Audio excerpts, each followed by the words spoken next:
Hi everyone, Rebecca here.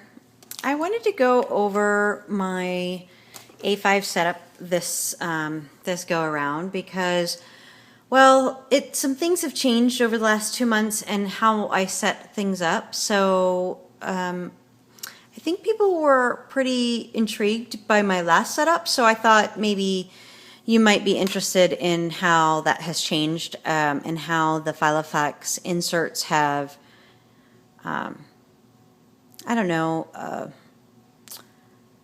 changed for the better for me to make it work. So that's what I love about Filofax, is that you always can figure out a way to make their pages and inserts work for the best. So the one thing that you'll notice is that I am not in the A5 Finsbury right now. This is the A5 Purple Malden.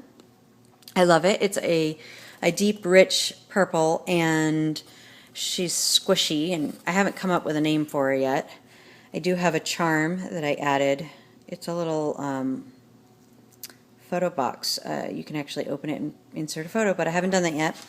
And then I probably showed it to you last time, but I didn't really go into much detail. But this is my Franklin Covey stand. My Filofax sits on it all day long and it never leaves here, except if I go on a business trip. I don't go on one very often, however, I just got back from one.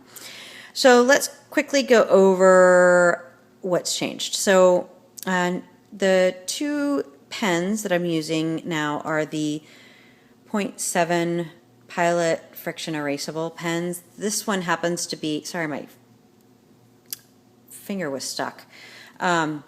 This one happens to be in a navy, and the one on the right is like a bluish purple. Anyway, they don't fit in the pen loop, so I have them held on by the clicker, which works fine. And remember, the planner doesn't really move around. Inside here is my checkbook and an extra little book of stamps for my finance section. I did add the monkey to the planner. I did remove all of the travel reward cards and move them to the back of the planner. I do have my Metro card in here because I just got back from New York, and this has money loaded on it, and it's still good for a year. And then I still have the Ritz-Carlton Creed. And inside is return address labels and some like shiny stars, which I'll show you in just a minute what I use those for.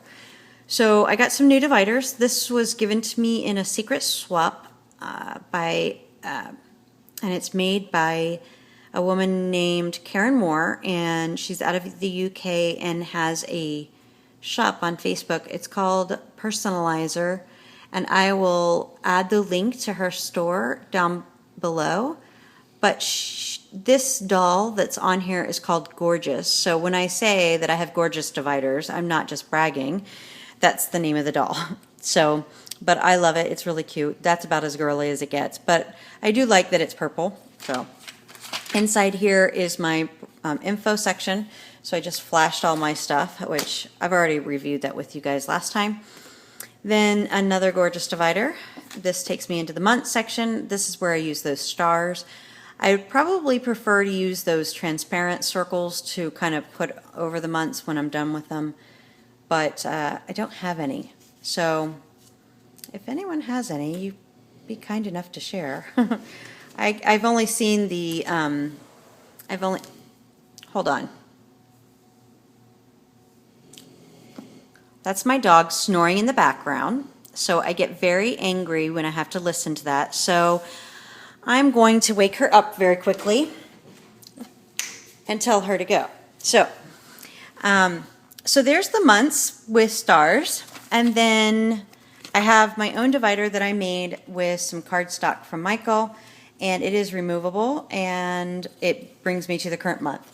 So I don't really use color coordination on any other part of my planner but the months. So I put birthdays and events over on the left. The color-coded dots match them. So orange indicates a birthday, and I don't put an orange dot for every person that has a birthday over here. It just indicates that I don't forget. Don't forget that person's birthday. And then I have green dots that indicate paydays, and the pink dots, of course, are those events. The stamps on there were used previously, and I decided against using any type of washi tape or stamps or stickers other than the market dots. So I might use like flags or highlighters or arrows, things of that nature, but nothing that isn't professional. So anyway, the next section is my calendar section for the week. So here's another gorgeous divider. But the first part of this section is my planning section. So I'm going to do a video just on the project planning pages and how I use them, but it's a video in and of itself, so stay tuned for that. Then I have another divider. This is non-removable because I want it to separate those planning pages from the weekly, so it stays there. Then I have another divider that takes me to my current week, but here's the monthly view of the week to view diary. This is the professional time management version available from the Filofax UK website in a very obscure location, but I will include the link for those that are interested in it. However, you can get them in a non-Filofax brand through the Filofaxy blog, which I will link down below as well. These, unfortunately, though, you would have to print and hole punch yourself. So that's the price you pay to save yourself the hassle of having to track them down on the Filofax UK website. Anyway, I made the divider myself again, same kind of paper, and it is also removable. But let's go through these pages. They're my favorite. I love them, and they're perfect for work. So at the top of the page, it gives you a section to put your main goals for that week.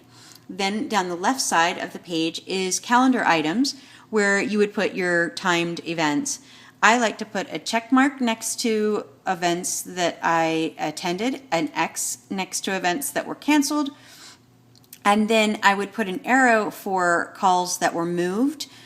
If they're moved within the same week, I would put an arrow to the right and then follow that down to where it's been rescheduled within that week. I don't have an example at the moment to show you, but I hope you get the gist. This upper section is priority activities. This is like, don't go home on Friday unless these items get done. So they're super uber important, so I make sure to get those done right away. Down here on the right hand side is a big change. I used to use this for phone, writing, faxing, and emailing, but have since decided that I will use this for agenda items that I need to speak. I only really have meetings with my supervisor once a week, so I put notes to chat with her about, and also projects I don't want to slip through the cracks. So what that means is over here on the left side is where I'm working on various projects. This is not a high priority project. Although it is a project, I'm not currently working on it. I need to get to it, but I don't want it to be forgotten, so I continually write it here until I get a chance to move it. And then once I've moved it, it goes into this section. Hopefully, if it goes in here, it gets done in that week. If not, it gets moved to the following week's page up at the top. But it never goes from here back down to here, rarely. At the bottom of this page, or I should say, I tick them off as I do them. If they don't get done, I move them to the next week. At the bottom, our personal reminder section, this is where I would put, like if I need to pay a water bill, or I need to cancel a subscription, or I'm watching something on eBay, or I'm waiting for a package I ordered, or something of that nature, just as a reminder that something's coming in. And I should have a ton of things in this week, and I just haven't had the time because I've been playing catch up from getting back from New York. This section is for expenses. I typically would write down travel expenses, but I didn't have any this week, so nothing is in there. And then I've changed the way that I'm using the delegation reminders. I know that this section is where I'm going to put completed projects. So anything that has finally complete and I no longer have to track, I'm going to put down into that delegation reminder section. The reason for that is that every Friday I get an email asking me what projects our team has finished working on. So it's easier to track on a weekly basis than on a monthly basis. So I've been starting to track all of those items as they get completed. So and I started kind of doing it about 4 weeks ago. So the pattern has continued, and it's working so far for me. So the two big changes on here are the delegation reminders are now being used for completed projects, so for tracking and metrics. And this is for agenda items as well as projects that are non-priority but are that need to be done at some point, but we don't want to forget about them. Then I've already done a couple of items for next week, such as fill out my calendar, as well as the goals and a couple of notes about people being out. And then I don't normally do this, but I paper clipped a piece of paper to this page because I was in New York and I want to go over some of the notes we took, because we're going to be doing some follow-up stuff to that, and I want to refresh my brain. On this page, it's 2 weeks away. As you can see, I normally don't start loading calendar items until the week before. So when I get to this week is when I will start adding in what's, going to happen next week. There's just so many changes, and I hate erasing. So this takes me to the next divider. This is the project section. It still has my release dates on the left and my own project pages. I did make some slight changes to it. So on my project pages, I now have a pass-through column where I list out who I'm passing the project over to when I'm done with it. And then I'm also using highlighters to indicate if it has a training component or a communication component. So the pinks indicate that there's training involved. On this one, it was my pass-through projects. So I'm a project manager for training. So these are projects that are getting passed to me. So they have orange and pink as well. So orange indicates communication and a pink is a training. I can't show you what's on them because they're proprietary information, but I'm just really pleased with the method that and how these came out and how I'm using them. So it seems to be working. I keep project notes for that particular project with that project sheet, and then projects for later dates, and the date of their project is listed at the bottom, and then their project notes, etc. Now this is Filofax paper that I wrote on, but I knew that I was going to run out eventually, so I started tracking down some paper, and I, with the help of some UK friends, determined that there's this brand called Oxford Active Book that has perforated A5 and hole punched paper, which are perfect for my meeting notes. So I got a ton of those, and so I'm starting to use those rather than the note pages. I like that a lot. Anyway, so I have my notes covered up so you can't see them, but you get the gist. They are lovely little notepad. This also is a divider that came in that active book. It actually had spiral bound edges so that you could move it within that spiral bound book. However, I wanted to use it in here, so I cut off the spiral edges, and because it's already hole punched, I just added it in here. I used masking stickers and wrote meeting notes on here. It really is just blank meeting pages for now, and that divider will just move along throughout. So more paper is in my spiral bound books, which I will get out later as I need them. But there's extra paper, Filofax paper, as well as like Erin Condren paper that I cut up and added here and so forth, if I ever need them. Another gorgeous divider. And then my finance section. So I never take my bills out with me, so this is one caveat to a business planner, is that I have my personal finances in here. However, I don't use checks very often. I usually pay bills online. So this is a check register I rarely use. Then I have a divider that separates my bill tracker, which is the next section. Those are little Avery labels that I made that say payment due as little stickers to put on the calendar pages when a payment is coming up that I can't forget. Kent from Oz sent me this nice divider, and I thought it was so appropriate to put in my finance section. They're little dollars from, I think it was the Hong Kong dollars or yen or whatever it is, but I like them, and it was appropriate, so I put it in my finance section, and it separates my finances and my bill tracker. So this one I had got from the iHeart organizing site, and I had it customized with my family's name on it and so forth, and it's mine now, so I can print it out at will anytime I need to. After I had that made, I found that Zoe at Home's blog made this type of bill planner, similar but different setup, and so I'll link her site down below as well, so I might use this next year, but we'll see. And then some extra finance pages. It's the same as the check register pages, but I already started the other one that was more colorful, so I just have these extra.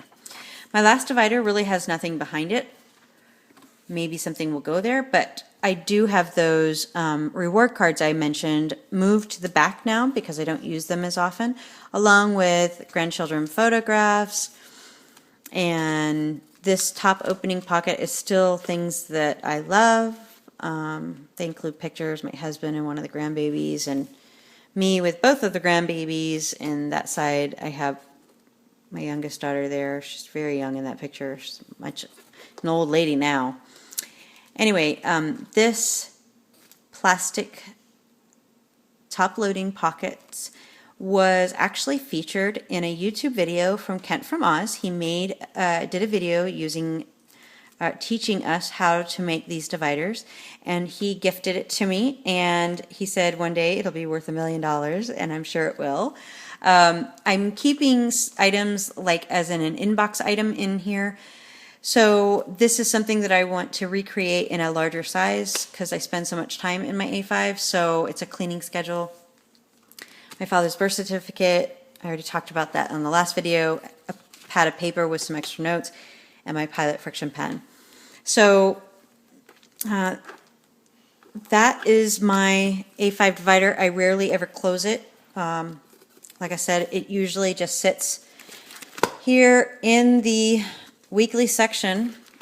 So I almost always have it just sitting on this particular page. And just I move to the next week as I need to. And when necessary, I go to the project section.